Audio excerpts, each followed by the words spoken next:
So I don't work at Comcast anymore, but one thing that they don't really cover that I've seen happen a lot when I did work there is, let's say that whenever you have a cable guy come over there and they keep coming back and no one can find anything, part of the problem is electricity coming from spots in the house. Like if you buy one of those surge protectors, a surge protector is something with a bunch of extra outlets that you plug into an outlet. So let's say if you have a TV, a sound bar, and an Xbox or a PlayStation or whatever, and there's only two plugs, you'll plug these things in to give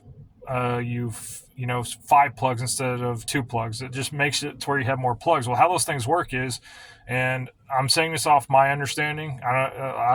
It's just those are protecting everything from getting shocked and damaged. So they have their own electricity built up in there.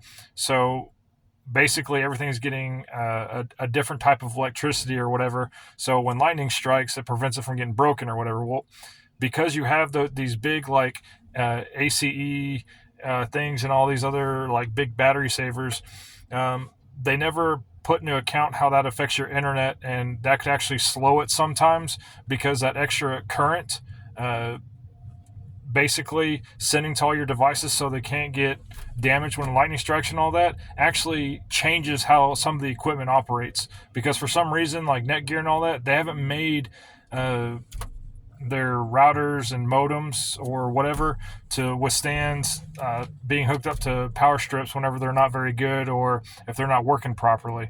And a lot of them have short lifespans if you look them up.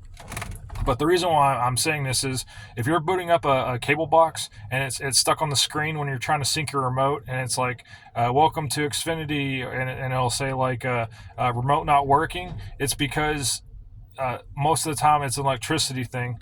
Easy ways to fix that is if you plug your cable box straight into an electricity outlet, and you power cycle it and all that before you do it, and you let it sit there for a second, not connected to anything else. If it's connected to your TV through an HDMI or the coax cable, then you unplug where your cable box is just plugged into the coax and plugged into the wall, nothing else. And then once everything is settled, you then plug it into the TV and you set yourself up that way.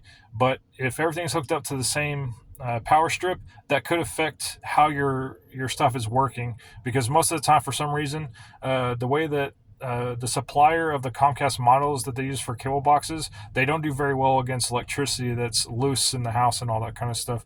So I just see a lot of people saying that like my cable box is stuck on this thing. It's just, that's what I've seen a lot.